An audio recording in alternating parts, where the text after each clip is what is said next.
수십 년 동안 대한민국 경제를 이끌어온 믿음, 낙수 효과. 물이 위에서 아래로 흐르듯 돈도 흐를 수 있다는 그 믿음은 한강의 기적이라 불리는 단시간에 폭발적인 경제 성장을 가능케 했습니다.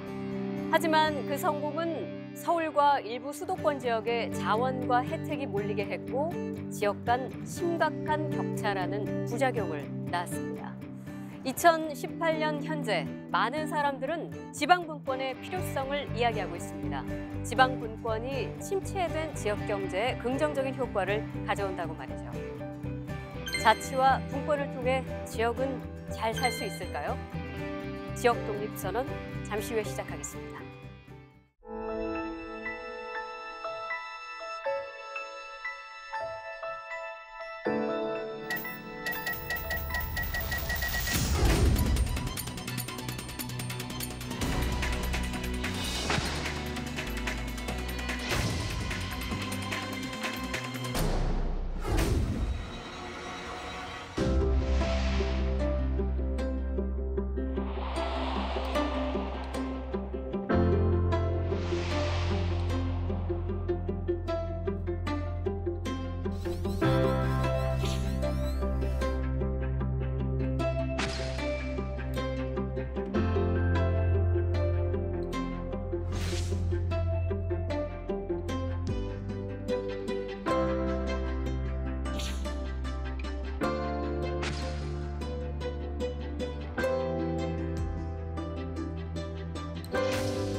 두 번의 시간에 걸쳐서 진정한 지방자치와 분권은 무엇인가, 그리고 문화자치가 우리의 삶을 어떻게 바꾸는가에 대해서 이야기를 나눠봤습니다. 오늘 벌써 세 번째 시간입니다. 오늘은 갈수록 이 수도권과 비수도권의 경제 격차가 점점 더 벌어지고 있다고 하는데 과연 자치와 분권으로 지방도 잘 살 수 있는가, 이 문제를 두고 토론을 해보도록 하겠습니다. 오늘 함께 이야기 나눠주실 분들 소개를 해드릴게요. 먼저 지방분권 전도사라고 불리는 분이죠. 광주대 이민원 교수님이십니다. 네, 안녕하세요. 반갑습니다. 네. 그리고 요즘 쓴소리 족집게로 여러 사안에 대해서 직언을 아끼지 않는 그런 분입니다. 더불어민주당의 최인호 의원님, 반갑습니다. 네, 부산사학업의 최인호입니다. 네. 자, 풀뿌리 경제하면 이분을 빼놓을 수가 없죠. 한림대 이기원 교수님, 반갑습니다. 반갑습니다. 끝으로 어려운 경제를 이분이 설명하시면 정말 쉽게 이해가 됩니다. 국민 경제 강사라 불리시죠. 최진기 선생님 모셨습니다. 예, 안녕하세요. 반갑습니다. 영상으로도 잠깐 소개를 해드렸지만 현재 수도권과 비수도권의 경제 격차가 어마어마합니다. 그런데 더 큰 문제는 갈수록 격차가 더 벌어지고 있다는 사실이죠. 지금 현재 어느 정도인가, 그 실태를 먼저 좀 진단을 해보고 가겠습니다. 이민원 교수님께서 먼저 좀 설명해 주실까요? 2000년 기준으로 보면은 우리나라의 그 이제 소득, 여러 가지 소득 개념들이 있는데 그 중에 총 본원 소득이라는 게 있는데 그것이 이제 이 수도권이 차지하고 있는 비중이 51.4%였는데 2016년에 오면 54.2%로 계속 올라가는 거죠. 그리고 요즘 요 지역 문제가 심각하잖아요. 근데 그 2015년에 이제 기업 채용 공고를 이렇게 쭉 조사를 해본 게 있는데, 서울에서 일자리가 한 공고를 보면 41% 정도고, 수도권으로 확대시키면은 전체 일자리가 수도권의 74%가 집중이 되어 있구나 거죠. 그러니까 이 전체적으로도 수도권에 집중이 너무 심하고 점점 그것이 확대되고 있다, 이렇게 이제 볼 수가 있겠어요. 이것이 문제죠. 저는 아무래도 학생들 가르쳤으니까요. 오늘 아침에 보고 오니까 부산이시잖아요. 그래서 부산 분들 좀 들으시고 화나실 수도 있는데, 서울대 등록한 학생들 중에 부산 학생 비율이 4%밖에 안 되더라고요. 그러니까 100명의 서울대생이 있으면 4명밖에 없는 거예요. 부산 평균적으로 출신이. 그렇다는 건가요? 지난해. 그렇죠. 네, 작년에. 17년은 더 적었고요. 네. 그러니까 굉장히 이게 사실은 줄어든 수치죠. 특히 서울대 같은 경우는 지역 특례 입학을 하고 있기 때문에 지방에 대해서 상당히 배려를 하고 있음에도 그게 안 나오고 있는 거거든요. 그러니까 학력 격차도 심해지고 있지만, 그것이 우리가 쉽게 얘기하면 경제 격차를 회복할 수 있는 방법으로는 사실 교육 격차를 줄여서 교육을 바탕으로 경제 격차를 극복해 나가는 이런 틀이 나와야 되는데, 교육 격차도 굉장히 점점 더 커지고 있다. 그러니까 사실은 굉장한 위기라고밖에 볼 수 없는 대표적인 게 또 교육 격차라고 생각을 해요. 네. 만일에 진짜 그렇게 나왔다면 예. 또 긍정적으로 보면은 이제 부산 분들이 지역 학교에 대한 평가를 높이 해가지고 지역 학교에 많이 간 것으로. 그렇죠. 우리 사실 그대로 말하면 뭐 이게 학교를 갖다가 이제 서열화한다는 게 좀 우스울 수도 있지만, 저희들이 대학 갈 때만 하더라도 부산대학교 그러면은 거기 들어가려면 사실 우리 스카이라고 표현을 하니까 연고대랑 거의 성적이 비슷했었거든요. 지금은 엄청 차이로 벌어졌어요. 네. 그러니까 이게 당연히 지역 일자리 문제가 지역 교육의 문제로 발생하고, 지역 교육의 문제가 지역 교육 격차로 확대되는 걸 갖다가 아주 단적으로 보여주는 일이죠. 예. 그러니까 이제 70년을 보면은요, 1970년 보면은 그 세계적으로 중앙 집권이 심하다 그런 나라가 한국, 일본, 프랑스, 영국 그렇습니다. 근데 70년대는 별 차이 없었어요. 1970년 그러면 일본하고 한국하고 수도권 집중이 인구로 한 30% 약간 못 미치는. 근데 우리나라는 50% 가까이 가버렸고, 지금 여전히 일본은 그 수준을 유지하고 있고, 네네. 이제 프랑스는 한 20% 정도. 이 집중도가 서울로 그런 비중으로 많이 가니까 아무래도 학생들도 서울로 더 많이 가고. 조금 전에 그랬겠죠. 지금 이민원 교수님 말씀을 해주셨는데, 실제로 이제 이런 수도권 집중화 현상은 우리나라에서만 있는 현상은 아닙니다.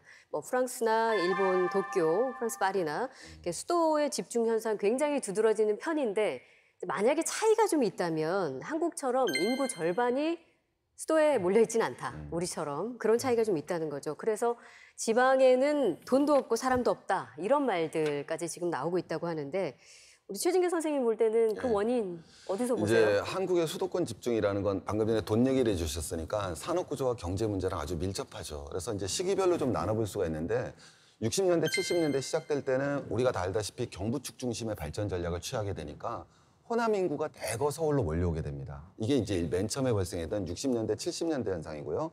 80년대는 한국이 중공업화를 이루어내죠. 그러면서 우리 대구나 구미나 이런 지역에 경공업단지 지역들이 쉽게 얘기하면 인구들이 두 번째 몰려오게 됩니다. 그러니까 처음에 경부축 중심의 발전 전략, 두 번째 중공업 중심의 발전 전략. 그리고 90년대는 뭐가 이루어지게 되냐면은 바로 한중 수교가 이루어지면서 한국 경제가 일본 의존도 중심에서 중국 중심으로 변해나갑니다. 그러면서 서해안 시대라는 것이 멋있게 열리지만, 한편으로는 그 말을 다르게 번역을 하면 수도권 집중화가 한 번 더 이루어지는 거죠.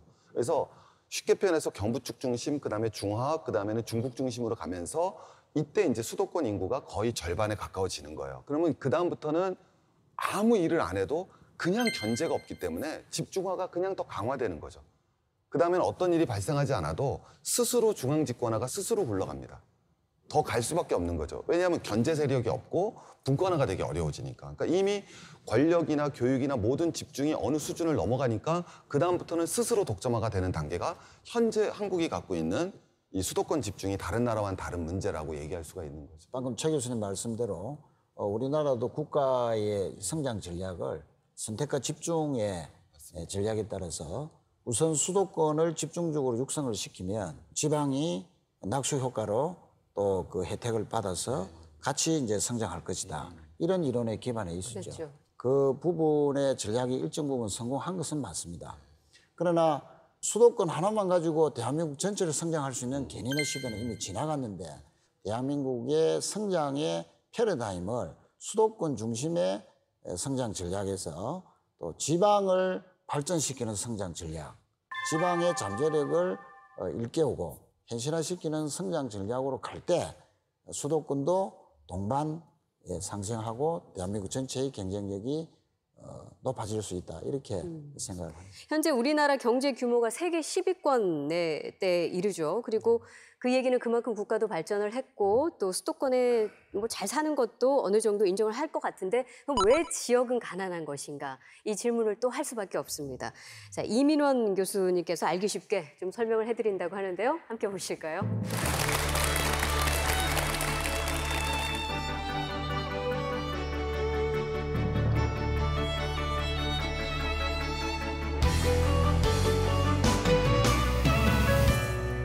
제로섬이라는 얘기를 좀 해보고 싶어요. 제로섬이라는 게 이긴 사람이 얻은 이익과 진 사람이 진 손해를 플러스 마이너스 이렇게 합하면 0이 된다, 제로가 된다. 이게 이제 이 제로섬이란 말이에요. 이게 개념인데 우리들은 이걸 이렇게 들으면은 그런가 보다 하는데 절대로 마음속으로 인정하지 않습니다. 열심히 노력하면은 다 성공할 수 있다 이렇게 믿죠. 또 그렇게 믿고 싶고요. 근데 이런 거죠. 서울도 열심히 노력하고 지방도 열심히 노력하면 서울도 뭐 이기고 지방도 이기고 그러니까 서울도 부자가 되고 지방도 부자가 되고 이렇게 할 수 있다. 이렇게 오해를 한다는 것이죠. 그런데 현실은 그렇잖아요. 서울이 부자가 됐고 지방은 가난해졌어요. 그러니까 제로섬의 원칙이 적용됐다는 거예요. 그러니까 서울이 부자가 됐다는 거예요. 왜 지방이 가난하냐? 이거는 서울이 부자가 됐기 때문이다. 이렇게 얘기할 수가 있는 거란 말이에요. 현실이 그렇다는 거예요. 자, 예를 들면 이런 겁니다. 이 세상에 아파트가 2개만 있다고 해보죠. 서울에 한 채 있고 또 여기 지방에 한 채 있고 딱 2채만 있어요. 그리고 아파트가 처음에 시작할 때 1억 원씩 시작했어요. 그러니까 서울도 1억 원, 여기 지방 부산에 있는 아파트도 1억 원이고 이 세상에는 딱 2개밖에 없어요. 그러면 어떻게 됩니까? 지방에 부산에 있는 아파트가 전체 아파트 2억 중에서 1억이 되잖아요. 그러니까 절반은 되잖아요. 부산 아파트가 1억에서 2억으로 됐어요. 2배 올랐습니다. 기분 아주 좋죠. 그런데 나는 몰랐는데 서울 아파트는 1억에서 6억이 됐대요. 그래도 사람들은 서울 아파트야 뭐 그러든지 말든지 내 아파트 2배 올랐으니까 기분 좋다. 이렇게 하고 한턱 내고 이렇게 살 수 있죠. 그러나 조금 더 생각해 보면 부산의 아파트 2억 올라간 거에다가 서울 아파트 6억 된 거 이 2개 합하면 다 해서 8억이 됐죠. 8억 중에 2억은 4분의 1이잖아요. 아파트 가격 오르기 전에는 부산이 전체 재산의 절반이었어요. 이제 전체 재산의 4분의 1로 된 거예요. 이것이 제로섬이 우리에게 주는 냉엄한 교훈이고 이 교훈을 우리는 받아들여야 된다는 거예요. 자, 그러면 왜 이런 일들이 아직도 해결되지 않고 있을까? 정치권은 뭘 했을까 하는 거예요. 서민 편을 들겠다. 약자의 눈물을 닦아주겠다. 다들 그러는 거잖아요. 그렇다면 정치가 지방 편을 들어야 될 거 아니에요. 이것이 정치의 기능이죠. 그런데 정치는 그렇게 해오지 않았고 불공정하게 진행되어 왔습니다. 어떻게 불공정하게 진행되어 왔죠? 정치는 그 기반이 힘이 센 세력들을 기반으로 합니다. 근데 이 기반이 어디에 있어요? 주로 서울에 있는 거죠. 그래서 정치가 주로 어떻게 이루어지느냐? 서울의 이익을 봐주는, 서울의 이익을 북돋아주는 그런 식으로 정치가 진행되어 온 것이죠. 그래서 법도 수도권에 유리한 법이 있냐, 지방에 유리한 법이 있냐, 그러면 수도권에 유리한 법이 통과되도록 그렇게 되어 있다. 우리는 너무나 많은 물적 자원이 또는 기업이 서울로 가기 때문에 수도권으로 가기 때문에 수도권으로 못 가게 수도권 규제라고 있어요. 이런 규제가 끊임없이 정치권에 의해서 해제되어 왔습니다. 이것이 정치가 불공정하게 오히려 가난한 지방을 배척하는 형태로 서울 편을 들어왔다 이런 이야기입니다. 우리에게는 매우 안타까운 일이 아닐 수가 없죠. 그런데 이렇게 해서 중앙으로 서울로 집중이 됐어요.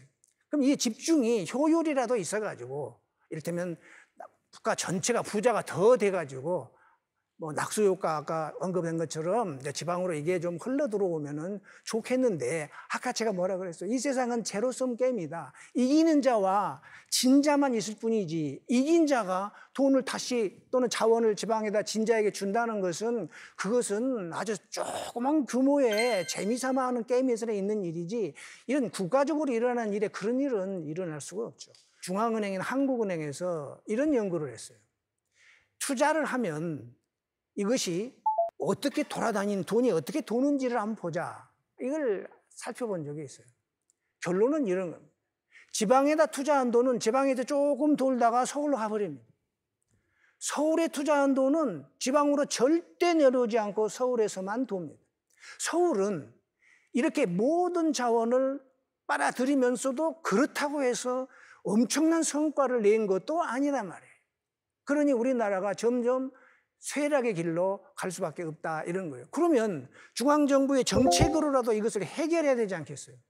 그런데 우리나라의 중앙정부 정책은 정부에서 정책을 만들어가지고 지방정부에게 이걸 받으라고 합니다. 똑같은 정책을 지방정부가 그거를 수행해야 됩니다. 왜 그렇게 하냐? 중앙정부의 공무원들도 할 일이 있어야 되기 때문에 그런 거예요. 제가 이 참여정부 시절에 중앙정부 공무원들을 상대로 얘기를 한번 하는데 권한을 내놔라. 어떤 국장이 질문합니다. 그럼 우리는 무엇을 하라고요? 이런 질문을 받았습니다. 그러니까 중앙정부가 자기 일을 하기 위해서 자기 정책을 만들고 지방정부에 그걸 보내는 거예요. 그러면 이것이 천편일률적으로 가기 때문에 지방은 누더기가 돼갑니다. 예를 들면 우리 지역에는 첨단 전자산업이 필요한데 객관적으로 중앙정부에서 자동차 산업 공모를 했어요. 그러면 우리 지역 여기 시장이 그 공모 안 하겠습니까? 안 했다가 어떤 공경에 처하게요? 합니다.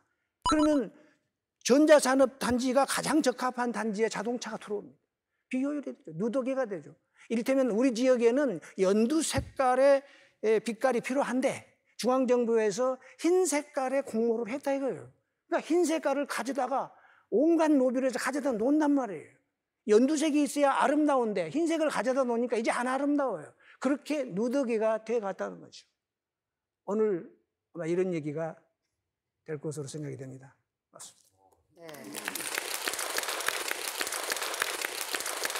수도권과 지방의 격차가 어쩔 수 없는 제로섬 게임이다. 이거는 굉장히 암담하게 들립니다. 이 얘기는 그렇다면 지역으로서는 사실 계속 분리할 수밖에 없다는 얘기인데 알고 보니 운동장이 기울어져 있더라. 지금 이거잖아요. 그래서 이제 궁금한 점이 많습니다. 혹시 다른 이기원 교수님 먼저 질문을 좀 던져주실까요? 어렵지 않은 걸로 이렇게 그 중앙정부의 국장이 이제 그럼 우린 뭘 합니까? 라고 이제 얘기를 했는데 자, 그럼 이렇게 적절히 우리가 지역에다 권한을 분산해 줬을 때 그들이 해야 할 일은 뭐라고 생각하십니까? 선진국이라고 우리가 생각하는 또는 우리가 이름을 들어서 알고 있는 그런 나라들은 지금 우리나라 정부가 하고 있는 일을 하고 있지 않죠. 원래 지금 중앙정부가 하는 일은 지방정부가 하는 거예요. 원래 주민과 가장 가까이 있는 이 정부가 지방정부잖아요. 구청이고 시청이고 그렇잖아요. 그러니까 중앙정부는 지방정부가 해야 될 일에 적합하지 않은 그런 일들을 중앙정부는 하는 거죠.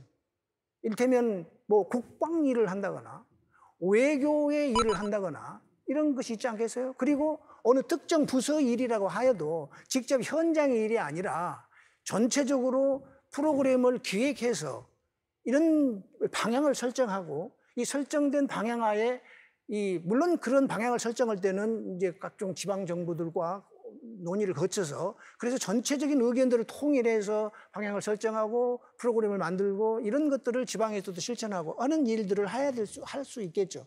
그리고 그 프로그램에 맞춰서 잘 되고 있는지 이렇게 좀 지휘하고 또 경우에 따라서 감독도 하고 중앙정부도 그런 일을 해야 되는데 우리나라 중앙정부는 만기칠남이라고 모든 거를 다 하려고 하니까 문제다 이렇게 볼 수 있죠. 잘 알겠습니다. 네. 혹시 다른 분 질문 있으신가요? 의견이나? 아까 이제 정치는 수도권 편이다. 그런 말씀을 아주 적나라하게 말씀을 해주셨는데 실제 국회의 환경도 사실은 지방 입장에서 보면 녹록지 않은 상황이 많습니다. 과거에 비해서 지금 수도권의 국회의원 숫자가 이제 지방에 비해서 거의 육박할 정도로 숫자가 비슷해졌습니다. 그러다 보니까 이 지방의 재원이나 재화 가치를 이렇게 유지 또는 방어하고 또는 이제 발전시키고자 하는 법들이 수도권 의원들의 반대 때문에 이렇게 지체되는 경우가 더 많고요. 최근에 또 모 야당의 수도권 중진 의원께서 이런 말씀을 하셨습니다. 수도권은 각종 규제와 또 예산적으로 역차별을 당하고 있다. 잘 되는 곳은 오히려 잘 되도록 도와줘야 되고 라는 말씀을 하셨거든요. 이 말은 잘 되는 곳이라는 것은 수도권 아니겠습니까? 수도권이 잘 되는 지역이니까 더 잘 되도록 도와줘야 되고 나머지 지역은 도와주면 된다. 이런 이제 시각을 가졌습니다. 과연 그런 관점에 대해서 어떻게 생각하시는지 여쭙고 싶습니다. 우리나라의 그 성장해 가는 과정에서 그 논리가 그거였어요. 먼저 파이를 키우고 그리고 분배를 한다는 거였죠. 근데 문제는 그 언제 분배를 하죠? 언제? 그러니까 성장주의자들은 그 만족할 만한 시점이 없죠. 끝없이 언제나 배가 고프니까요. 그런 겁니다. 하여튼 정치권이 이 힘이 센 자를 대변한다라고 하는 이 정치권은 주로 수도권 정치를 말하는다는 것이죠. 최인 의원님께 그건 오해 마시길 바라겠습니다. 네. 자, 이민원 교수님이 왜 지방은 가난한가에 대해서 설명을 해주셨는데 말씀 감사드립니다. 네. 자리에 앉으셔도 될 것 네, 같습니다. 예. 중앙 집권적 정책의 폐해로 천편일률적인 정책 때문에 지방 특색이 사라져 간다는 점, 또 하나는 중앙정부 공모 사업으로 지방이 누더기가 되어 간다. 이 두 가지 점을 지적을 해주셨습니다. 이제 최인호 의원님께서는 이제 지역에서 좀 활동을 하고 계시기 때문에 이런 경우는 뭐 너무 많이 접하고 계실 것 같아요. 중앙정부가 지방자치단체에게 이렇게 나눠주는 사업, 때 그 국고보조 사업이라 그러죠. 이런 국고보조 사업이 계속 늘어왔습니다. 예를 들면 이제 우리가 기본적인 복지 사업이라 할 수 있는 기초연금, 또 기초생활보장비, 또 장애인연금, 아동수당, 또 영유아 보육수당 등 기본적으로 국가가 해야 될 복지 사업 중에서 이 지방정부, 지방자치단체와 매칭을 해서 재원을 같이 충당하게 하는 그 국고보조 사업이 지속적으로 이제 늘어왔습니다. 2001년도에는 600여 개 정도인데 2014년 기준으로 보면 900개가 넘었었습니다. 지방의 재정은 한정이 있는데 국고보조 사업과 매칭이 돼서 들어가야 될 예산의 비중이 이제 계속 늘어나기 때문에 구청장님이나 시도지사가 자기가 꼭 또는 그 시도자치단체가 하고 싶은 일이 있어도 못하는 일이 이제 더 이제 빈번하게 발생을 하는. 이 와중에 이제 지방세법 개정으로 취득세가 2%에서 4% 수준이었습니다. 그런데 1%에서 3% 수준으로 감액을 해주죠. 그러다 보니까 광역시도의 재정은 더 이제 감소할 수밖에 없는 또 이런 상황까지 됐고, 또 2015년도에는 지방세를 또 한시적으로 감면해 줬습니다. 그래서 약 3조 가까운 지방 재정이 또 감면이 돼서 지방 재정이 열악해졌죠. 근데 관건은 그러니까 지방 경제를 살리려면 그 경제 정책의 그 주체가 지방 정부가 되어야 한다는 점, 그리고 그 재정의 자율성도 지방 정부가 가져야 된다는 건데 제반 사항이 지금 그렇게 자율성을 갖게 되어 있느냐 했을 때는 그렇지 않다는 거죠. 그러니까 또 재정이 부족하니까 현실적으로는 국가가 지원해주는 돈, 국고 보조금 같은 거에서 더 의존을 하게 되는데 이제 그 용어 자체도 굉장히 어렵습니다. 그래서 그런 건 또 선생님이 잘 설명해 주시니까. 제가 뭐 할 수 있는 건 이제 예. 우리가 애들을 키우잖아요. 어머님들도 많이 오셨는데 애들 키우면 애들한테 용돈을 주는 방법이 두 가지가 있죠. 하나는 애들이 와서 엄마 나 참고서 필요해? 아니면 뭐 야구 배트 사야 돼? 아니면 나 축구공 사야 돼? 그래서 건별로 주는 게 있잖아요. 그걸 국고 보조금이라고 생각하시면 돼요. 아주 간단한 겁니다. 그러니까 지방자치단체가 내가 무슨 일을 할 테니까 정부가 도와주세요. 그때마다 정부가 돈을 주는 돈을 국고보조금이라고 그러는 거고요. 반면에 지방교부세는 뭐라 생각하시면 한 달에 한 번씩 왜 용돈 주잖아요, 우리가. 아이들한테 야 10만 원씩 줄게, 20만 원씩 줄게. 그거는 아이들이 어떤 일하고는 상관이 없이 그냥 아이들한테 주는 돈이죠. 그걸 지방 교부세라고 생각하시면 됩니다. 근데 어머님도 가만히 생각해 보시면 되는 게 그럼 애들한테 건별로 주는 게 더 좋은 일인가요? 아니면 용돈을 정해서 주는 게 좋은 건가요? 아주 간단하게 생각하시면 돼요. 용돈을 안 주면 애들의 자율성이 떨어집니다. 그죠? 내가 돈이라는 게 왜 중요한 거냐면 매달 일정을 돈을 주게 되면 스스로 그 예산을 확립하고 자기 알맞은 돈을 자기가 맞춰 쓰게 되면서 스스로 발전할 수가 있죠. 근데 건별로만 계속 주게 되면은 아이들은 무슨 생각을 하게 되냐면 꼭 우리 지방을 아이라고 비교해서 죄송하기만 하지만은 자꾸 뭐를 갖다 만들어내기만 하죠. 그래서 서로 큰아들 있고 작은아들 있으면 서로 경쟁만 하죠. 나 참고서 사야 돼. 나는 참고서 뭐 또 사야 돼. 뭐 또 사야 돼. 나는 운동화 사야 돼. 나 운동화 뭐 사야 돼.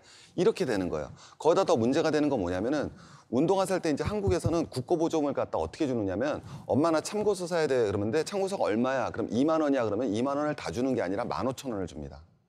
그럼 나머지 5,000원은 아이가 스스로 만들어서 줘야 돼요. 그럼 5,000원은 또 어디서 나오는 거냐? 아까 말씀드렸지만 용돈에서 뺏어 쓰게 되는 거예요. 그러니까 서로 지방 정부가 경쟁적으로 일을 벌이게 되죠. 그리고 그걸 많이 따오는 정치인이 또 훌륭한 정치인이 되고 그걸 많이 따오는 시장이 사실은 또 좋은 시장이 되는 거예요. 근데 사실은 많이 따왔다고 해서 좋을 게 아니라 지방자치는 사실은 자율성을 점점 더 잃어나가고 그 돈을 다 준다는 게 아니었잖아요. 그러니까 원래 있던 돈마저도 거기다 주게 되는 거죠. 그러니까 지방정부가 스스로 무엇을 해나가고 할 수 있는 능력들은 계속 떨어지게 되는 거예요. 근데 더 중요한 거는 그럼 한국은 현재 지금 국고보조금이 맞냐 지방교부세가 맞냐 이거부터 생각해 보셔야죠. 근데 작년 기준으로 했을 때 국고보조금은 한 67조가 됐어요. 근데 지방교부세는 한 46조쯤밖에 안 돼요. 그러니까 거꾸로 역전이 돼 있는 거예요. 그게 현재 한국의 지방자치의 문제점이다. 이렇게 보면 아주 쉽게 이해하실 수 있을 것 같습니다. 네. 국가 보조금 지금 말씀하셨는데 규모가 지금 여기 보이시죠? 2017년도를 제외하고는 점차 국가 보조금이 증가하고 있는 추세인 거죠. 그러니까 사실 국가 보조금도 쓸 수 있습니다. 필요하다면. 근데 문제는 투자가 늘어난 만큼 효율성이 있느냐 이 문제를 또 따져봐야겠죠. 근데 그 부분은 우리 이기원 교수님께서 좀 설명해 주세요. 방금 우리 최 강사님께서 정말 아주 적절하게 비유를 해주신 것 같은데요. 네. 이 국가 보조금을 우리가 표현할 때 보통 딴다고 얘기를 하죠. 국가 보조금 따왔다, 그렇죠. 따왔다고 얘기를 표현을 하고 그 사업이 정말 우리 지역에 꼭 필요한지 아닌지는 우선 차치하더라도 그걸 따오지 못하면은 그야말로 그 단체장의 그 표나 이런 것들이 위신이 많이 좌우가 됩니다. 대표적으로 보면 지난 정부 때 첨단 의료 복합단지라든가 이런 사업들을 선정하는 단계는 자치단체들을 굉장히 경쟁을 시킵니다. 꼭 그 사업이 있지 않더라도 우리가 앞으로 이걸 해야 될 거 아니야 하는 그런 경쟁심이 작동하면서 지방에 우리 스스로 기획하고 스스로 책임지는 그런 역량은 점점 떨어지는 거죠. 왜냐하면 우리는 그 사업의 지침대로만 하면 되니까 우리가 필요해서 한다는 것보다는 그 사업을 우리가 그 지침대로 하면 되는 것이다는 그런 의식이 있게 되고요. 그다음에 실제로 또 이제 보조금 중에 우리 지역에 내려오는 보조금 중에서 큰 게 이제 균형발전 특별회계들이 있습니다. 그러니까 이제 지원 개정 사업이 있고 이제 소위 자율 개정이라고 해서 이름이 이제 자율 개정입니다. 근데 자율 개정이라서 이것은 시도로 이제 배분이 돼서 시도에서 또 시군으로 이제 내려가는 그런 구조를 갖고 있지만 역시 그 관리하는 부처마다 이건 어떻게 써야 된다는 소위 꼬리표가 다 달려 있기 때문에 사실상 자율적으로 한다는 것은 거의 없다. 이번 이제 7월 1일 날 이제 새 지방 정부들이 들어서면서 이제 저는 가까운 분들이 이제 또 뭐 군수가 되신 분도 있고 그러는데 첫 일정이 뭐였냐면은 기재부를 방문하는 거였습니다.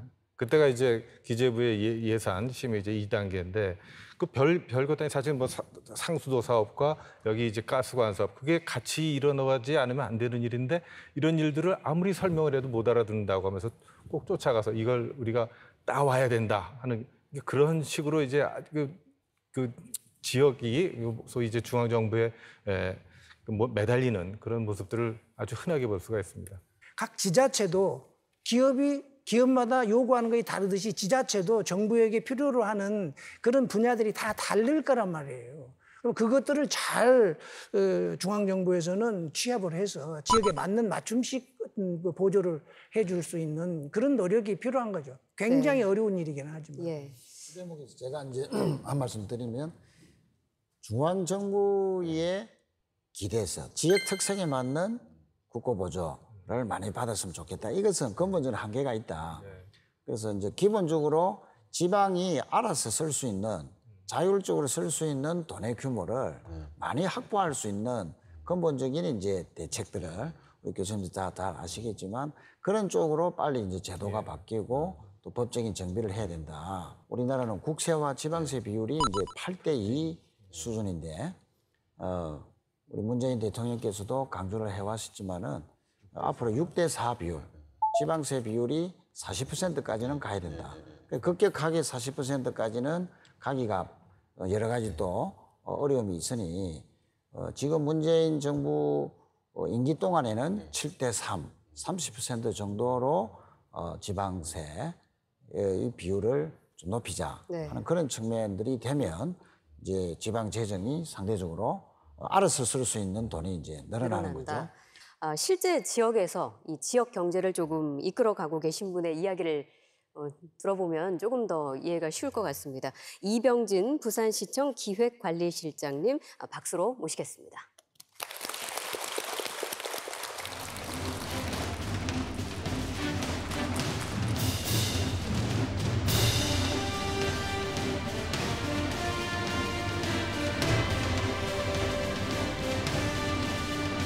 우리 부산은 누구나 다 아시다시피 세계적인 항만을 갖고 있는 도시입니다. 이를 바탕으로 해서 우리 해양산업, 물류산업, 비즈니스, 관광, 무궁한 자원을 갖고 있는데도 불구하고 아직까지 그런 강점들을 제대로 발휘를 하지 못하고 있습니다. 그 이유는 중앙정부의 지나친 이 권한 집중, 또 재원 집중 이런 현상들이 나타나고 있기 때문에 시로서는 그러한 권한, 그러한 재원들이 빨리 지방으로 좀 이양이 돼야 된다 이렇게 생각을 하고 있습니다.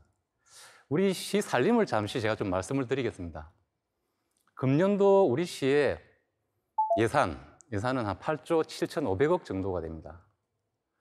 그중에서 법정경비나 인건비, 또 우리가 또 국고 보조금을 받으면 그것도 매칭해야 되는 비용, 이러한 비용들을 다 빼고 나면 시 자체적으로 쓸 수 있는 돈, 그게 1조 한 6천억, 많게는 그렇게 됩니다.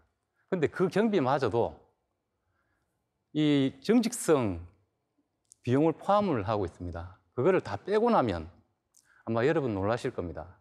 8조 7,500억 중에 1,600억 정도가 실질적으로 쓸 수 있는, 우리는 이렇게 흔히 실질적 가용 재원이라고 그렇게 부릅니다. 1,600억 정도밖에 되지 않았습니다. 논의 중에도 이런 이야기가 나왔습니다. 우리 복지에 관련해서 우리 아동수당도 신설이 됐고, 또 우리 기초연금도 인상이 됐고, 또 우리 장애인연금, 또 노인 일자리, 장애인 일자리, 영유아 보육료 이런 부분들이 지속적으로 확대되고 있습니다.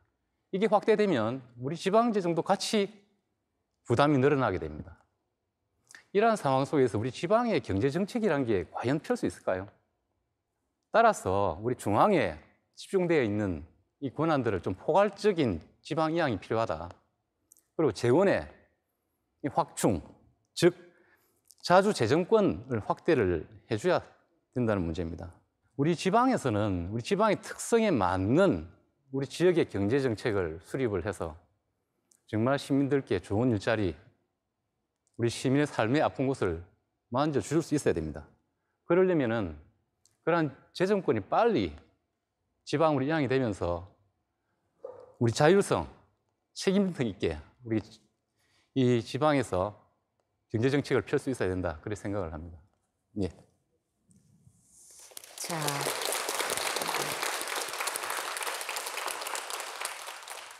자주 재정권 이양, 이 부분이 굉장히 핵심인 것 같습니다. 예, 어떻게 해야 가능할까요? 그게 좀 근본적인 문제이긴 합니다만 저부터 질문을 드리겠습니다. 예, 통상 예전에 우리가 지방분권에 관련된 얘기를 많이 했습니다.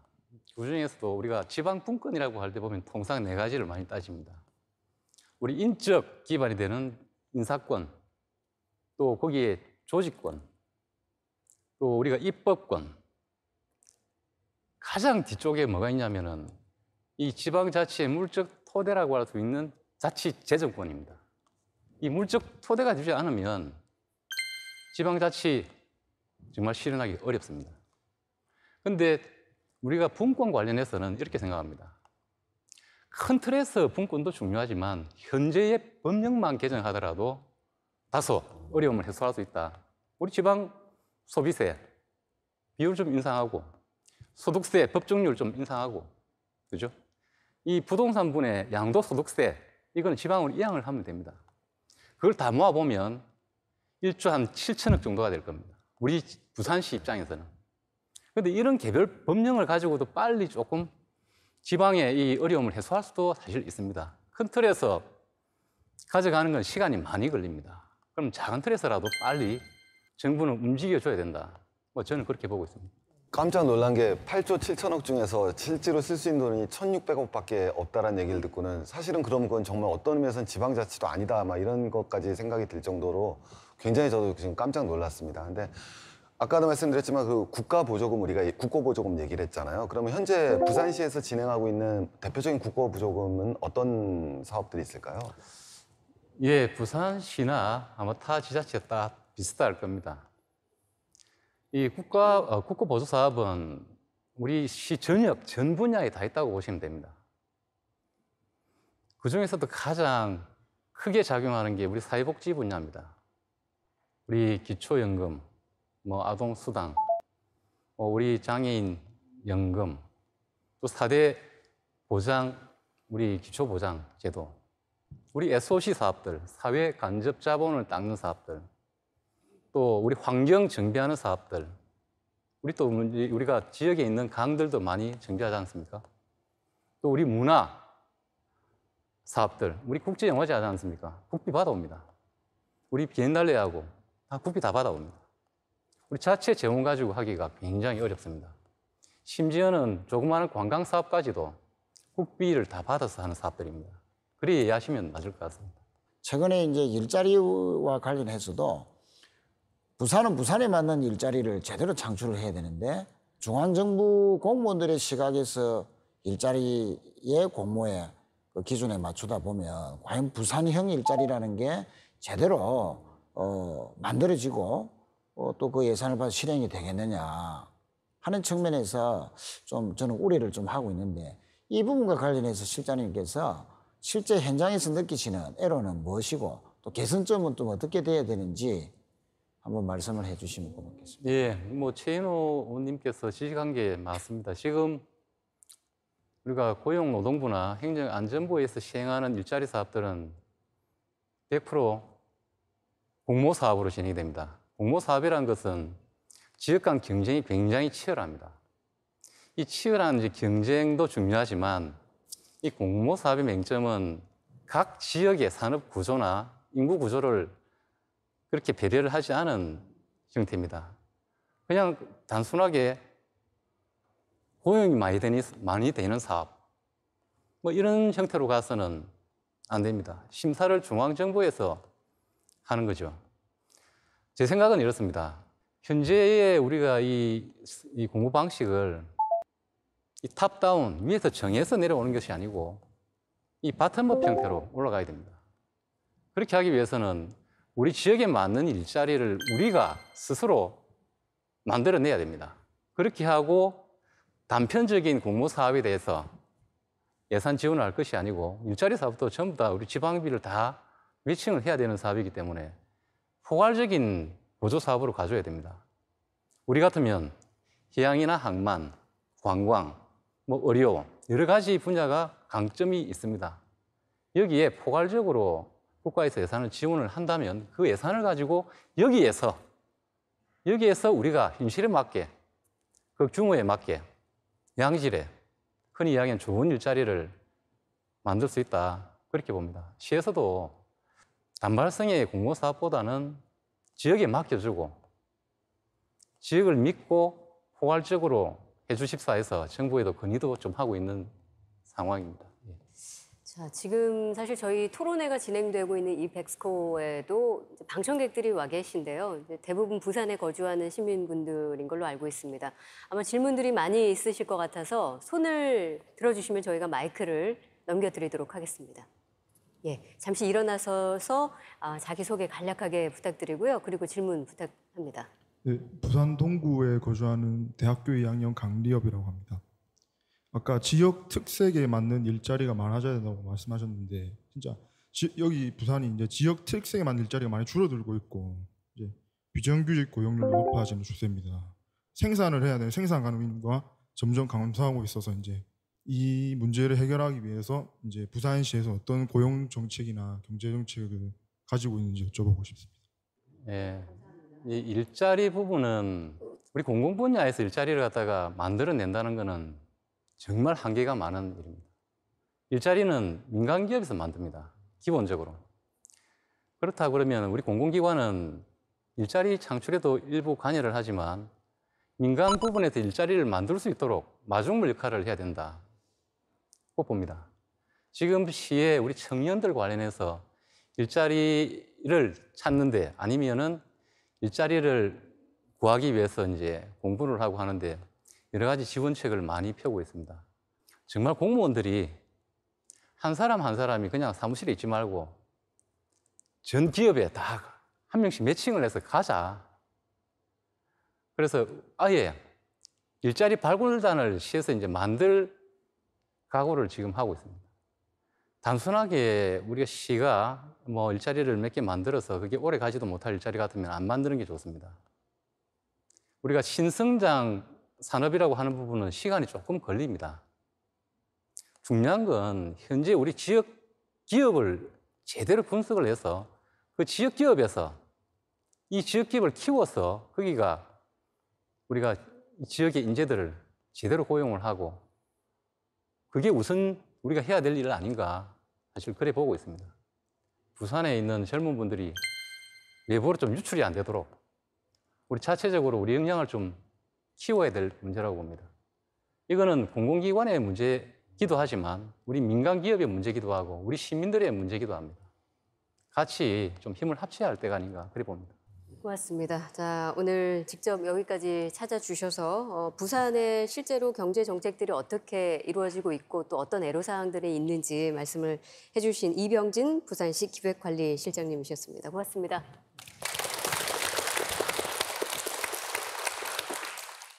지방 재정이 약한 이런 지금 상황이 계속 지속이 된다면 지역 경제는 곧 죽을 것이다라는 지적이 많이 있습니다. 그래서 이번에 보여드릴 이 영상은 그 의문에 조금 해답을 주지 않을까 싶습니다. 함께 보실까요? 프랑스 파리에서 남동쪽으로 약 400km 떨어진 도시 리옹. 이곳은 20세기 중반까지 실업자와 빈집으로 가득했습니다. 그러다 1980년대 이후 리옹은 극적인 변화를 맞이하게 되는데요. 그 배경에는 프랑스의 지방분권 개혁으로 탄생한 강력한 지방 조직이 있었습니다. En premier lieu, en 1983. Ensuite, ce que nous vivons, nous, ce sont les activités déjà décentralisées. Mais il nous faut nous organiser ces activités décentralisées.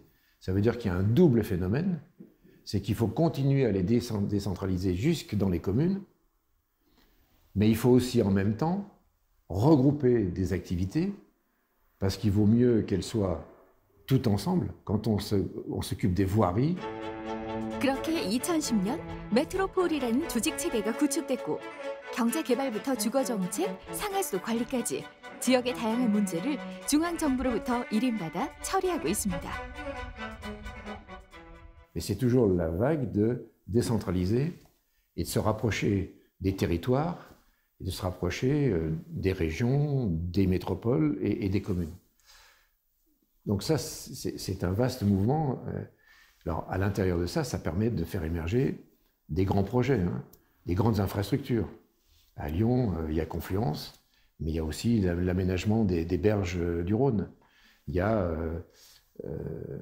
les créations des pôles d'excellence, qui sont des pôles de compétitivité, dans les milieux de la pharmacie, dans le milieu de la microélectronique, dans le milieu du numérique ou du digital. 리옹의 콩플리앙스는 과거 프랑스 실크 산업의 중심지였습니다. 하지만 19세기 산업혁명 이후 도시를 떠받치던 실크 산업이 몰락하자 실업자와 빈집이 늘어나기 시작했는데요. 더는 내버려 둘 수 없었던 리옹이 해결의 동력으로 삼은 건 바로 지방 분권. Le changement de statut, notamment le passage en métropole, nous a donné plus de capacité, plus de visibilité aussi. Ça, c'est un point important, parce qu'on est le seul territoire en France à bénéficier de ce statut particulier. Il n'y en a pas d'autres sur d'autres territoires en France. 지방 분권의 힘으로 자체적으로 개발과 재생을 추진할 수 있게 된 리옹은 자신들의 비전을 담은 개발 기본 계획을 마련했습니다. 이후 슬럼가의 이미지를 없애는 노력 끝에 콩플리앙스는 유네스코 창조 도시에 선정됐는데요. 더 나아가 민간 기업과 합작한 도심 정비 회사를 만들어 주민을 위한 공간과 녹지를 만들었습니다. Alors maintenant, sur votre question pour les activités, pour les différentes missions de cette métropole, d'abord, il faut retenir un point très important. Cette métropole a été créée pour une priorité qui est l'économie et l'emploi. C'est la priorité. C'est le développement économique d'un ensemble et avec l'emploi. C'est déterminant. 지방 분권을 통해 강력한 조직을 만든 리옹은 2000년대 초반부터 지역을 대표할 경쟁 거점 산업을 육성하기 시작했습니다. 리옹 바이오폴이라는 혁신 지구를 만들어 기업과 연구기관, 대학을 대거 유치한 건데요. 그 결과 사노피 파스테르와 같은 세계적인 제약회사들이 리옹에 본사를 두게 됐습니다. CTI 바이오텍도 회사를 런던에서 리옹으로 이전했는데요. 기업 입장에서 리옹 바이오폴은 어떤 장점을 가진 곳일까요?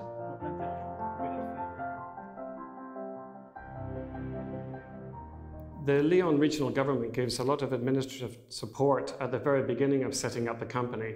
From a tax perspective, it's also extremely exciting for a young company to develop. The Lyon government advised us where we should set up, how to find a building. They advised us how to find good staff. And they introduced us to all the legal regulations, the tax regulations, and this was really fantastic. 쇠락한 실크 도시에서 유럽 제약 산업의 중심지로, 슬럼가에서 프랑스 제2의 도시로 우뚝 선 리옹. 도시 전체를 뒤바꾼 힘은 지역의 문제는 지역이 가장 잘 해결할 수 있다는 그 믿음에서 시작됐습니다.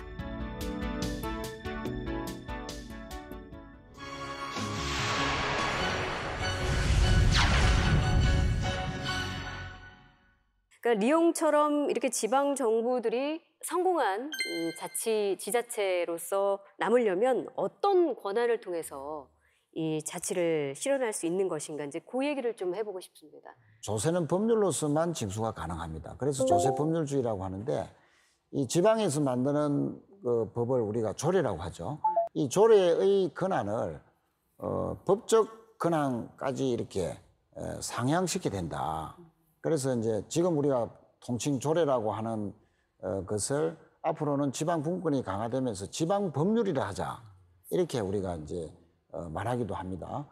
지방에서 이렇게 자체적으로 거둘 수 있는 세금, 세목을 정하는 권한, 세율을 정하는 권한, 징수 방법 이런 것까지 세입 자치권과 관련된 것을 지방의 법률, 지금으로 보면 조례죠.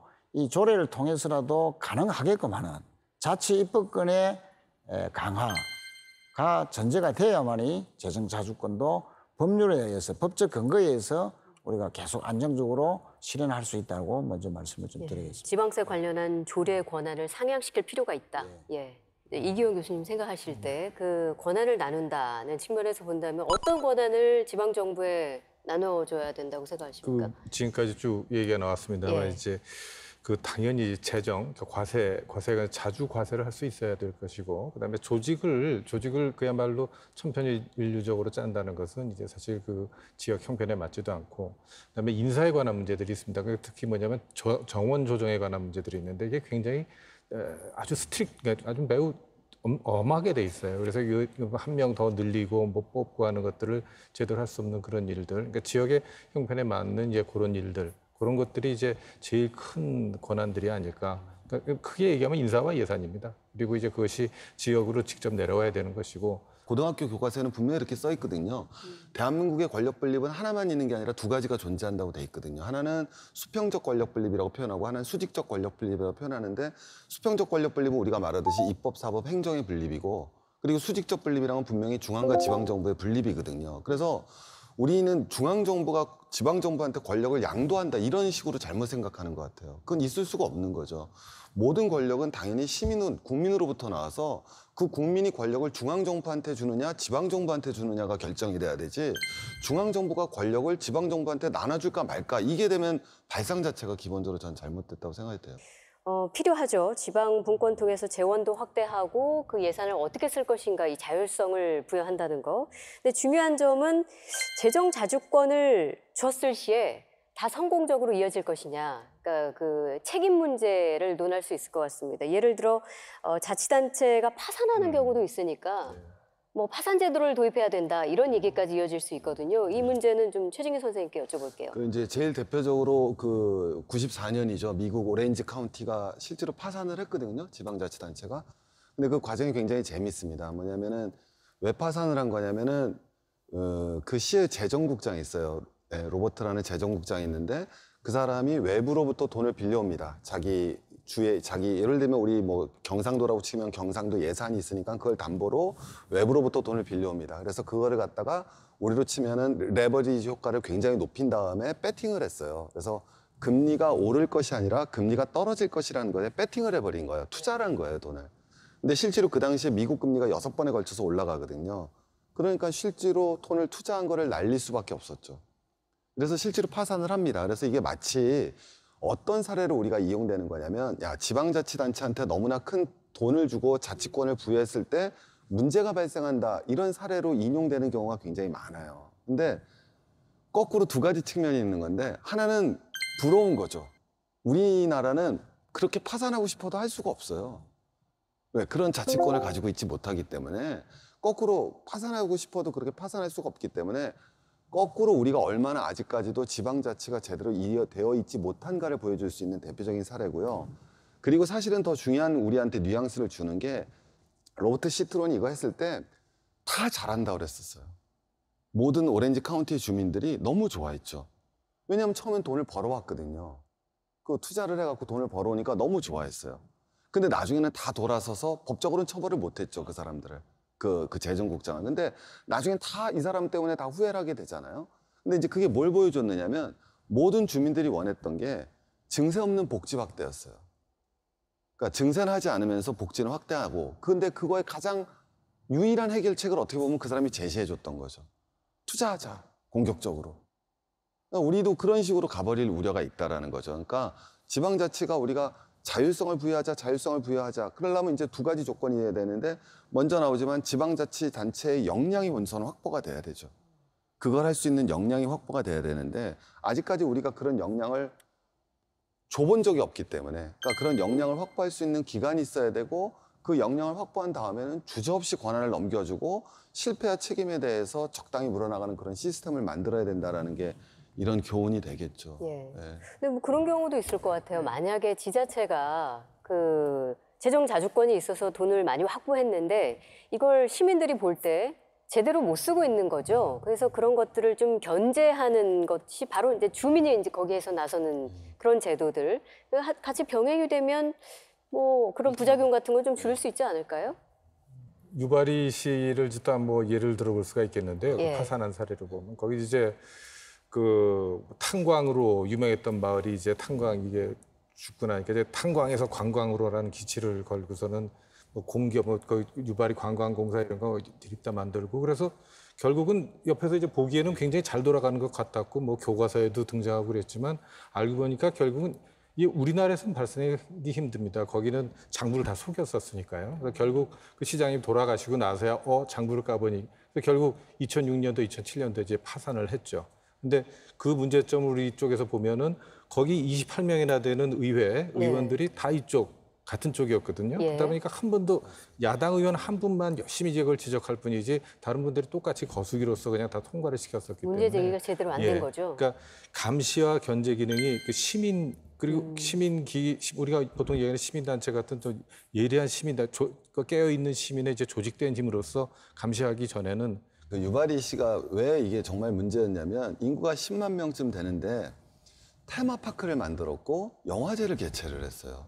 굉장히 비정상적인 상황인데 그게 마치 일본 지방자치단체의 모범으로 비춰졌던 거죠. 우리도 사실 그런 우려는 앞으로 가질 수 있으니까 그걸 어떻게 견제해 나갈 것이냐. 근데 그 견제를 또 중앙정부에다 맡길 것이냐라는 문제가 또 나올 수 있잖아요. 그래서는 안 되기 때문에 진짜 주민자치 그리고 감시와 견제 제도를 어떻게 만들어 나갈 것인가에 대한 그런 고민을 하고 싶은데 아직은 우린 그런 고민까지도 못 간 거잖아요. 다들 지방 분권이 안 돼 있으니까 지방 분권만 되면 다 될 거다 이런 수준에 있어요. 근데 물론 중앙 집권이 강하니까 하지만 이를테면 학생이 책이 없어서 공부를 못 해요. 그런데 그래서 책을 달라고만 하는 거예요. 근데 책을 주면 공부를 할 거냐? 그건 또 그 다음 문제죠. 그렇죠. 그래서 제도나 여건을 잘 갖춰주는 것도 중요한데 그 다음에는 이제 사람이 중요한 거예요. 책을 사주는 것도 중요한데 그 공부하는 학생도 중요한 거예요. 지방 분권도 중요한데 이 지방 분권된 권한을 가지고 자치를 잘하는 사람, 다시 말하면 자치단체장, 아까 그 사고를 친 그런 사람, 이런 사람들이 중요하다. 그럼 이런 사람들을 어떻게 견제하고 잘 가도록 이끌 것이냐는 것은 이제 그건 뭐 중앙정부가 할 수도 있고 지자체, 우리 그 주민들이 할 수도 있는데 보다 바람직한 것은 참여 민주주의를 통해서 주민들이 감시하는 것이 좋다. 이렇게 가겠죠. 예. 저희가 지금 토론을 하고 있는 지역이 지금 부산이잖아요. 독일의 부산과 상당히 닮아 있는 도시가 있습니다. 항만 도시 함부르크인데 이곳이 뭐 세계적으로 모범이 되는 항만 자치를 이루고 있다고 해서 저희가 화면으로 좀 담아봤습니다. 인구 170만여 명의 독일 함부르크. 이 지역은 독일 전체에서 1인당 주민소득 1위를 자랑하는 부자 도시인데요. 그 비결은 바로 함부르크 항에 있습니다. 항만 생산량이 지역 내 생산의 13.5%를 차지할 정도로 항만은 함부르크의 핵심 산업인데요. 독일 최대의 무역항으로서 북유럽뿐만 아니라 동유럽 여러 국가의 환적항으로도 이용되고 있어 명실상부한 유럽의 관문이라 불립니다. 이렇게 함부르크 항이 지역을 넘어 유럽을 대표하는 항만이 된 배경으로 항만 자치를 꼽을 수 있습니다. 지방 정부가 항만을 소유하고 관리하는 거죠. Gemäß Grundgesetz ist in Deutschland die Zuständigkeit für Häfen bei den Ländern. Das bedeutet, dass die Länder zuständig sind einerseits für Hafenstrategie, dann sind die Länder zuständig für Gesetzgebung, ein Teil davon. Dann sind die Länder zuständig für die Hafenentwicklung, für die Finanzierung der Häfen, für Management der Häfen und die Länder übernehmen den Großteil der hoheitlichen Aufgaben in den Häfen. Federal State Government sozusagen, die sind zuständig nicht für Management und Hafenpolitik. 함부르크 항은 항만의 주체인 시정부와 200여 개의 회사가 상호 협력하는 이른바 민관협조 체제라는 독특한 체제를 갖추고 있습니다. 항만의 소유주이자 주체인 시정부와 민간 기업이 역할을 나눠 항만을 운영하는 건데요. 여기서 중요한 점은 시정부의 항만 운영이나 정책에 있어 연방 정부가 간섭하는 일이 없다는 겁니다.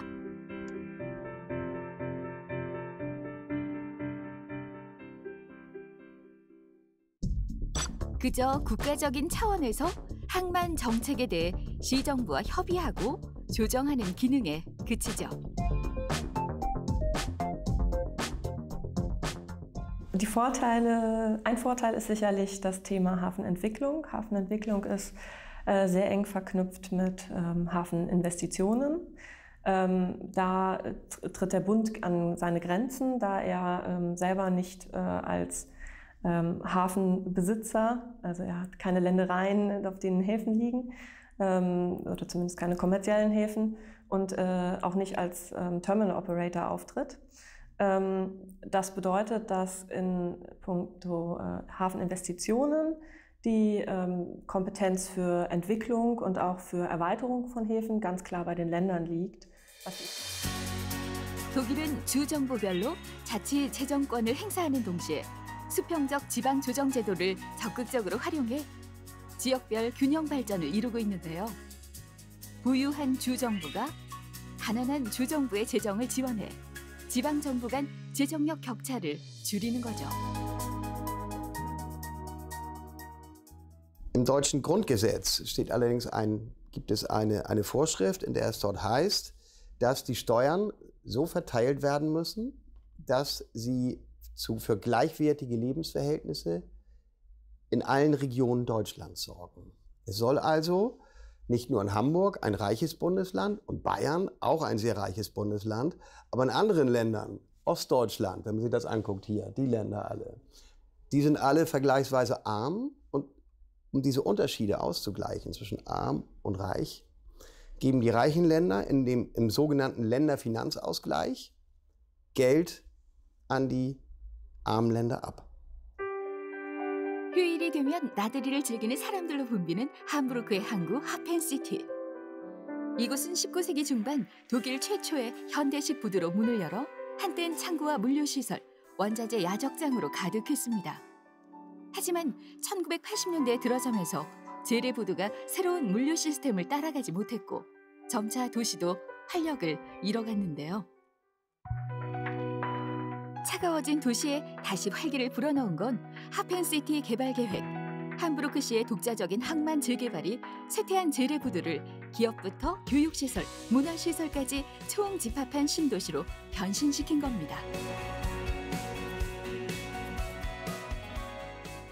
Und für die Hafen City, die ca. 100 Hektar insgesamt umfasst, an Landflächen, zusätzlich kommen die Wasserflächen dazu, haben wir insgesamt, ich glaube, 15 dieser Pläne gemacht und haben dann auch in dem Zusammenhang 15 Mal mit den Bürgern diskutiert.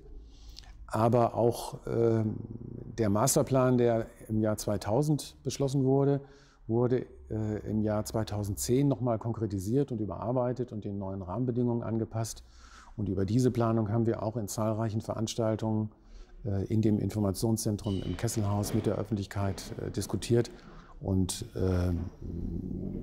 es finden eigentlich kontinuierlich Einzelveranstaltungen zu Projekten statt. Jeder Wettbewerb wird dort im Kesselhaus ausgestellt und man kann sich dazu äußern. 함부르크 시민들로부터 가장 사랑받는 공간은 하펜시티의 랜드마크, 엘브 필하모니입니다. 엘브 필하모니는 카카오와 커피를 보관하던 창고를 개조해 만든 음악당으로 1년 내내 음악 연주회가 끊이지 않는데요. 기존 건물을 활용해 하펜시티의 과거와 미래를 잇는 중요한 장소이기도 합니다.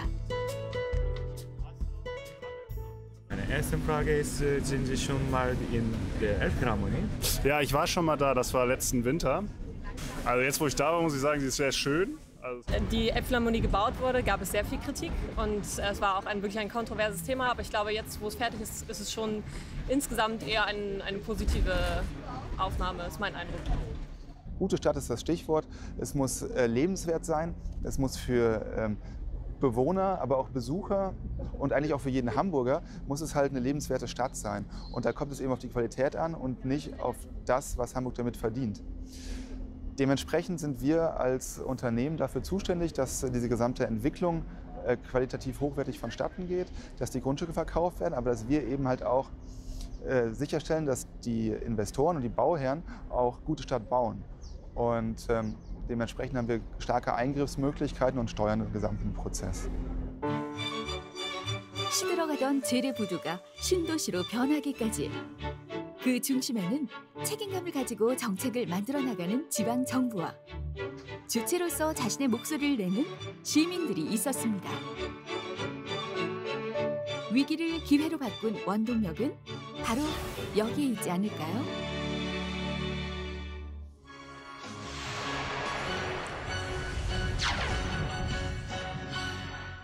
함부르크가 이 항만 도시이다 보니까 부산과 비교해서 좀 보게 되던데 최일호 의원께서는 가장 큰 차이점이라면 뭐가 있을까요? 부산하고 함부르크하고? 부산에는 가지지 못한 것이 함부르크는 두 개가 있다. 하나는 항만의 소유와 개발권, 관리권이 함부르크 시에, 네. 시 정부에 있다는 것이고요. 또 하나는 이제 재정 자주권이 보장돼 있다 하는 그 측면에서 이제 근본적인 차이가 있습니다. 이 두 가지 차이가 함부르크 시의 사례와 부산의 사례에서 극명하게 이제 결과가 다르게 나타나는 말씀을 드리면, 우리가 재작년에 우리나라의 대표적인 해운업체인 한진이 이제 도산을 했지 않습니까? 그때 도산할 당시에 부산시에서는 이 한진이라는 해운회사를 부산의 지방 공기업 하자 하는 그런 그 구상을 했었습니다. 그런데 결과적으로는 실현을 못했습니다. 왜냐하면 지방 공기업화 할 수 있는 권한이 없었고, 그 권한은 있다 하더라도 또다시 돈을 이제 마련해야 되는데 그러한 재원을 독자적으로 마련할 수 있는 권한이 없습니다. 반면에 함부르크에는 2000년 초에 하파그로이드라는 세계적인 이제 해운 회사가 있었는데 한진과 똑같이 도산의 위기에 빠졌습니다. 그럴 때 함부르크시는 이 하파그로이드라는 세계 5대의 해운 회사가 실제 무너지고 공중분해가 되면 함부르크시의 일자리라든지 또 경제에 차지하는 악영향이 너무나 지대하다. 이렇게 해서 함부르크시 의회가 하파그로이드라는 회사를 인수하게끔 그 결정을 합니다. 돈이 갑자기 생기는 게 아니기 때문에 부채를 발행해야 됩니다. 그 부채를 발행했을 때 그 권한이 있어야 가능하죠. 독일은 그 지방에 부채를 발행할 수 있는 또 독자적인 재원 조달을 할 수 있는 권한이 부여되어 있었기 때문에 함부르크시가 재원을 마련해서 이 하파그로이드 회사를 인수를 하게 됐습니다. 이 함부르크시의 지금의 어떤 발전의 이면에는 여러 가지 위기가 있었는데 이 위기를 보장된 지방분권, 보장된 재정분권, 또 항만의 소유권 이런 것이 시정부에 있었기 때문에 이런 위기를 극복할 수 있었다. 그런 사례를 잘 보여준다 이렇게 말씀드릴 수 있겠습니다. 지역 경제가 튼튼하게 자라려면 지역에 뿌리를 둔 산업, 그리고 그 지역이 강점을 가지고 있는 그런 산업이 필요합니다. 그래서 우리 이제 이기원 교수님께서 지역 경제의 근간은 무엇이 되어야 하는가 함께 고민해 볼 수 있는 시간을 마련했다고 하거든요. 박수로 모시겠습니다.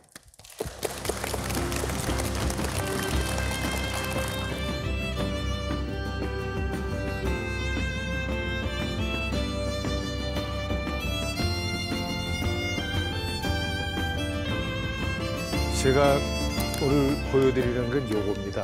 요거. 황태입니다. 황태. 여기 써있기를 이제 용대리 황태라고 써 있는데 용대리는 그냥 하나가 아니라 1리, 2리, 3리로 구성되어 있습니다. 용대 1리는 1960년대만 해도 이제 그 세 마을 중에서 제일 잘 사는 마을이었습니다. 왜냐하면 거기가 이제 논농사가 되니까 쌀이 나오니까. 근데 용대 2리는 논농사는 전혀 안 되고 벼농사는 안 되고 이제 그냥 이 밭농사, 그러니까 저 감자, 옥수수 이 정도가 되고 그거밖에 없었기 때문에 상당히 어렵게 살았었습니다. 그런데 뭐 여러분들 아시겠습니다. 저랑 비슷한 대통령이 한 분 계셨었죠. 이제 그 부부가 거의 백담사에 이제 유폐와 있었을 때 그때 그 이전에 도로가 없었습니다. 근데 그분이 와서 이렇게 그 길이 닦이고 나니까 근데 길을 닦일 때도 우리 그 주민들은 사실 구경도 못했습니다. 나중에 2년 뒤에 가고 나니까 길이 하나 생긴 겁니다. 근데 길이 생겼더니 신도들이 오시기 시작합니다. 백담사를 방문하기 위해서. 백담사를 방문하기 위해서 나이 드신 어르신들이 이제 힘들게 올라가는 걸 보고 이제 얼마 전에 돌아가신 오현 큰 스님께서 아이고 저 우리 신도님들 좀 편하게 올라오시도록 버스를 좀 이렇게 운행하면 어떻겠냐 해서 버스 2대를 운행하기 시작했습니다. 버스 2대가 또 운행되니까 사람이 점점 늘어납니다.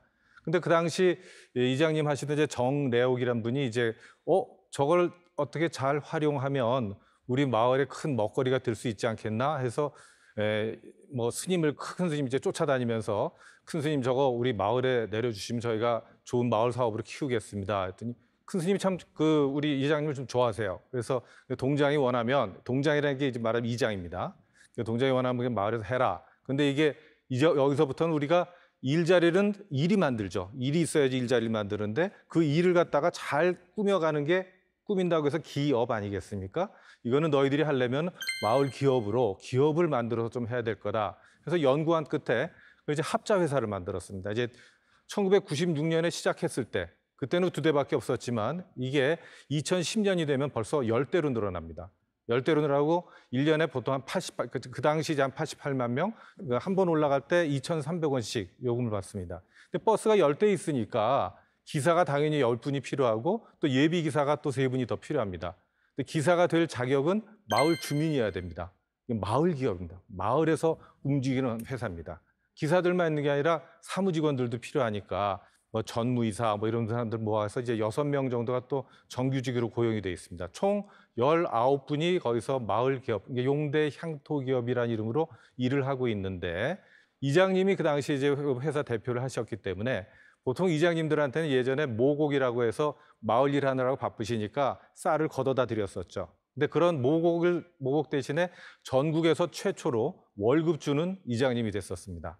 그런 세월이 지나면서 지금 이제 10대를 운영하면서 나오는 수입이 보통 재작년의 경우만 해도 한 16억 정도, 18억 정도. 근데 18억 정도에서 인건비, 기름값 이런 거 뭐 관리비 다 빼고 나더라도 한 2억 내지 3억 정도를 마을의 운영 기금으로 분배를 해줍니다. 내려 보냅니다. 그래서 마을에서 충분히 뭐 모든 복지 사업뿐만 아니라 어르신들 모시는 거, 그다음에 마을에서 행사하는 거, 그 외에 이 마을은 그렇게 일이 있어서 젊은 사람들이 모여들 수가 있는 구조가 되다 보니까 어린애들이 많습니다. 어린애들이 무려 초중고등학교 애들이 초중학교가 이제 80명 정도가 마을회관 2층에는 어린이 도서관도 있고 방과후 학교도 돌아갈 수 있는. 근데 거기 그걸 운영하는 데 필요한 자금들이 다 이 마을 버스 운영 수입에서 나오게 되죠. 그래서 여기서 모은 돈이 또 재투자가 돼서 마을 판매장도 만들고 마을 가공 공장도 만듭니다. 가공하는 건 대개 뭐냐면 바로 이 황태입니다. 황태. 근데 이건 황태는 원래 이제 용대 삼리가 이제 주로 이제 하는 산업이고 지금 작년에만 해도 3,300만 마리를 널어놓습니다. 3,300만 마리면은 국내에서 생산되는 황태의 80%를 넘어가게 됩니다. 그러니까 뭐 거의 독점적인 거죠. 근데 이 황태는 어떻게 나오게 되느냐? 아까 말씀드렸던 대로 용대 삼리는 논농사도 안 되고 밭농사도 안 되는 동네입니다. 근데 거기는 오로지 하나, 게다가 겨울에는 몹시 춥고 영하 30도까지 떨어지고 폭설 왔다 하면 제 키보다도 높고 그다음에 바람 불었다 하면은 별명이 풍대리고 정말 사람 살기 척박한 동네인데 바로 그 기후가 명태를 말리는 데는 최적의 기후인 거죠. 그런데 그게 그냥 나온 게 아니라 아까 말씀드린 이런 어려운 환경에서 그리고 도대체 먹고 살기가 어렵다 보니까 우리가 보통 얘기할 때 궁즉변이란 말이 있죠. 너무 어렵다 보니까 이거 혹시 우리가 활용할 것이 없을까? 늘 우리가 생각했던 것들이 이제 자원이 없다 하는 얘기를 하는데 그분들한테 자원이 없는 게 아니라 자원을 보는 안목이 없었을 뿐이고 그걸 그 선배들이 우리 옛날에 함흥에 있을 때는 이게 이런 기후에서 명태를 잘 말렸지 하는 것이 기초가 돼서 이게 황태산업의 시작이 됩니다. 근데 2번 정도 아주 어려운 일을 겪게 됩니다. 2000년도에 그때 이상난동으로 겨울에 모든 얼려놓은 것들이 다 녹아버렸습니다. 썩어버리는 거죠, 명태가. 그래서 이건 도저히 삼을 수가 없다. 이거 우리가 필요한 것은 냉동 창고가 하나 필요하다. 근데 냉동 창고가 거저 지어지는 게 아니죠. 그래서 냉동 창고를 짓기 위해서 아까 우리가 많이 얘기했던 보조금을 이제 신청을 했습니다. 그랬더니 그 도에서 해줄 수 있는 보조금이 7억 정도를 해줄 수가 있다. 그런데 7억 정도로 지을 수 있는 규모를 따져보니까 당시 필요한 용량의 반밖에 되질 않았다고 그럽니다. 주민들 입장에서는 그냥 뭐 있는 대로 짓고 말지. 그때 리더들의 역할이 필요합니다. 리더들이 지금 지을 수 있을 때 우리가 4억을 더 모아서 4억을 우리끼리 모아서 11억으로 제대로 된 걸 지어야 우리가 다음에 또 투자하지 않아도 된다. 석 달 동안 이 양반이 도장을 안 찍고 버티면서 똥고집을 부렸더니 주민들이 항복을 했습니다. 항복을 하고서 도장을 다 찍어주셔가지고 그해 냉동 창고를 지었고 그게 지금까지도 그리고 그 이후에 한 번 확장하고 나서 그다음에 더 추가하지 않습니다. 역시 항상 고민하는 게 우리가 판로 문제입니다. 판로 문제. 그럼 판매장을 하나 좀 구축을 해야 되겠다. 그래서 사실 우리가 마을이라고 얘기를 하지만 강원도에 가보시면 강원도 땅이 없습니다. 마을 주민의 땅이 없습니다. 다 팔아서 싸게. 아까 우리가 얘기했던 수도권으로 다 빨려간 것은 사람만 빨려간 게 아니라 땅도 다 빨려갔습니다. 땅에서 실제 소유주들은 그분들입니다. 근데 그분들 중에 이제 몇 분이 이제 싸게 팔았던 그 땅들을 갖다가 사겠다고 팔겠다고 나오신 분들이 계십니다. 그 팔았던 땅을 갖다가 마을에서 또 살라고 하는데 그 당시 강원도에서는 전국에 없는 제도, 전국에 없는 새농어촌 건설운동이라고 해서 5억 원을 상사업비로 지원해주는 제도가 있었습니다. 아무거나 사도 됩니다. 아무거나 써도 됩니다. 땅을 사겠다고 그랬습니다. 정부 어떤 사업, 국고보조금 어떤 사업에도 땅을 살 수 있는 사업은 없습니다. 강원도 유일한 사업이었어요. 근데 이 사람들은 그걸 갖다 몽땅 다 그 땅 사는 데다 썼습니다. 강원도에서도 깜짝 놀랍니다. 몽땅 땅을 샀다고? 하면서 이제 전부 놀래죠. 근데 그 돈도 당연히 모자라니까 2억 정도를 더 보태서 그것도 역시 아까와 같은 수법으로 주민들을 이렇게 딱 돌아다니면서 돈 모아야 된다. 그 과정에 쌓여가는 게 뭐냐면은 리더들에 대한 신뢰, 그리고 자기네들끼리 뭉쳐면 뭐든지 할 수 있다는 협력, 요새는 자신감들이 생깁니다. 황태산업의 규모가 어떻게 되냐면 그분들이 그냥 하는 얘기입니다. 650억 정도 팔립니다. 아까 300억의 원물이 들어와서 650억 정도가 팔리고 있고, 그다음에 겨울 일자리, 되게 겨울 일자리가 드물죠? 근데 겨울 일자리로 최고입니다. 넣는 거. 그리고 요즘은 심지어 사람이 부족해가지고 저희 외국인 근로자들이 와서 그 일을 도와주고 있습니다. 근데 그 일이 그렇게 해서 가공하고 이쪽으로 나간 돈이 이게 1년에 165억 정도가 그 동네에서 풀립니다. 굉장히 큰 사업이 됐죠. 사실 지역에 자원이 없는 게 아니라 자원을 보는 안목이 없는 거고, 보는 안목을 키우는 것은 사실은 사람을 키우는 것밖에 없습니다. 그리고 요렇게 이제 이쁜 포장재, 그리고 한 개씩 나올 수 있는 이런 포장재, 이런 것들은 아까 말씀드렸던 그런 국고보조금, 신활력 사업, 향토산업 육성 사업, 이런 거를 잘 활용을 하면 이런 것들이 나올 수가 있습니다. 제가 끝난 다음에 우리 좀 찾아오신 분들한테 이제 좀 선물 드리도록 하겠습니다. 감사합니다.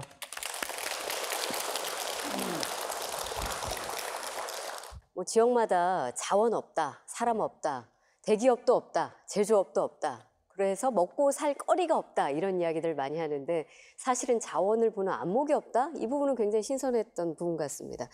자, 이번에는 이렇게 아주 긴 시간 동안 토론을 이렇게 지켜보신 우리 방청객 여러분 가운데도 저희가 혹시 빼먹은 그런 질문거리들이 있을 것 같아서 마이크를 좀 넘겨드릴까 하거든요. 질문 있으신 분은 손을 들어서 지방분권 관련해서 물어주시기 바랍니다. 네, 안녕하십니까. 부산 동래구에 사는 47세 배수연이라고 합니다. 네. 사실 중앙정부의 경제 정책들을 믿을 수가 없는데 어떻게 지자체를 믿을 수 있을까요? 네, 신뢰의 문제입니다. 중앙정부도 못 믿겠는데 지자체를 어떻게 믿겠느냐. 이거는 누가 대답을 해주셔야 될까요? 최인호 의원님께서 해주셔야 될까요? 제가 먼저 말씀을 좀 드리면, 예. 그거는 우리 주민들이나 시민들 입장에서는 충분히 제기할 수 있는 질문이라고 보고 또 정당한 질문입니다.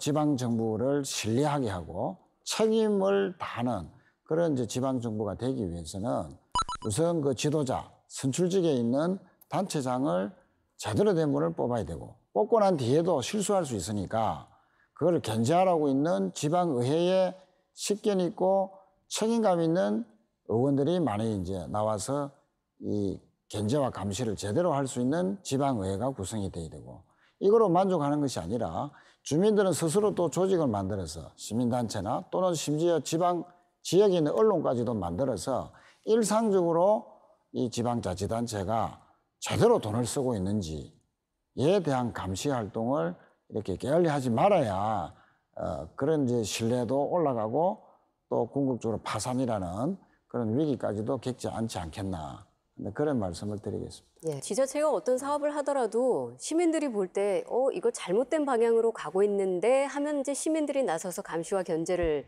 하면서 시민을 두려워하는 지자체를 만들면 어쩌면 이 부분이 좀 보완이 되지 않겠느냐, 그런 말씀들을 해주신 것 같습니다. 다른 의견, 다른 질문 혹시 있으신 분 계신가요? 저는 청년가치협동조합이란 단체를 동네에서 운영하고 있는 30세 청년 김영준이라고 합니다. 아까 전에 용대리 얘기를 되게 잘 들었는데 기본적으로 이제 지역에 그런 뭐 사업이든 뭐든 들어가게 될 때는 소위 말하는 꾼들이나 아니면 유지분들 위주로 이제 주로 그런 것들이 많이 진행이 되는데, 그런 것들을 좀 해결하는 방법은 어떤 게 있는지 좀 궁금합니다. 그 자기네 지역에서만 할 수 있는, 그 지역에 있는 자원을 가지고서 일을 하면은 그것은 흉내를 낼 수가 없다는 거. 그리고 백담사는 딴 데도 갖다 옮겨 놓을 수가 없잖아요. 그러니까 백담사가 가는 길은 거기만, 그 용대 1위에만 있는 것이고요. 그 자기네만 갖고 있는 걸 갖다가 찾아내는 게 중요합니다. 지역에 있는 일은 지역에 있는 사람들이 가장 잘 알 거라고 우리가 생각을 합니다. 그 사실이고요. 근데 그게 자원이 됐을 때, 그리고 우리 지역에 있는 고유한 자원은 훔쳐가질 못합니다. 뺏길 수가 없어요. 거기에다 기반을 둬서 일을 구상하신다면 그거는 뭐 누가 들어와서 이렇게 훔쳐갈 걱정 안 하셔도 될 겁니다. 이 지역 독립선언 3번째 토론회 이렇게 진행을 했는데요. 굉장히 긴 시간 달려왔습니다. 지역 경제를 살릴 수 있는 지방 분권에 대해서 바램이라고 할까요? 한마디씩 정리를 하면서 마무리하겠습니다. 이 지방 분권에 대한 많은 염려들이 있는 것으로 압니다. 근데 지방 분권이 이야기가 되고 마침내 이렇게 실천의 대장정에 이르게 된 것은 지금까지 우리나라가 중앙 집권 체제로 여기까지 왔다. 그래서 성과도 냈다. 하지만 새로운 시대는 중앙 집권으로 갈 수 없다. 중앙 집권으로 정부가 여리 가라 저리 가라 해서 대기업 중심으로 해서 모방해 가면서 할 수 없다. 이제 지방에 널려져 있는 각종 자원을 활용해서 새로운 가능성을 찾아서 지방의 생산성을 높여서 국가 전체를 높이자.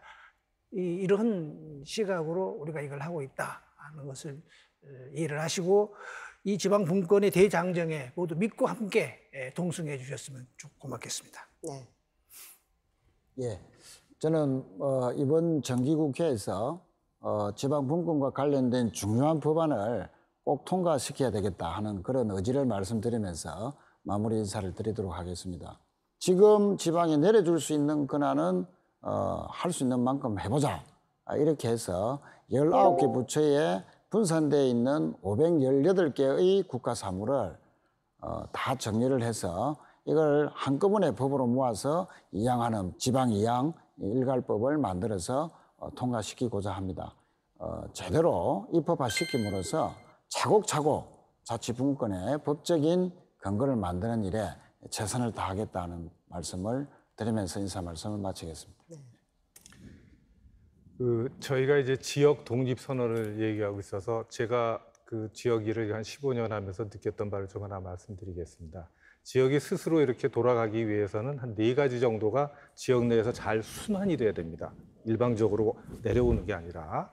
뭐냐면 첫 번째 지역 인재입니다. 지역 인재는 우리 지역 대학에서 나온 인재들이 지역에서 다시 그래야 그 지역을 제대로 잘 아는 사람들이 지역 내에서 또 그러기 위해서는 지역 대학이 지금보다 훨씬 더 지역 사회에 뿌리를 내려야 됩니다. 두 번째는 요즘 많은 운동이 있습니다. 식량입니다. 식량 문제. 로컬 푸드를 통해서 우리가 지금 그 식량에 대한 작은 문제들을 푸드 플랜을 통해서 그걸 풀어가고 있죠. 세 번째는 로컬 에너지의 문제입니다. 에너지를 지역 내에서 어느 정도는 우리가 공급을 받을 수 있어야 합니다. 네 번째로 매우 중요한 것은 은행입니다. 금융입니다.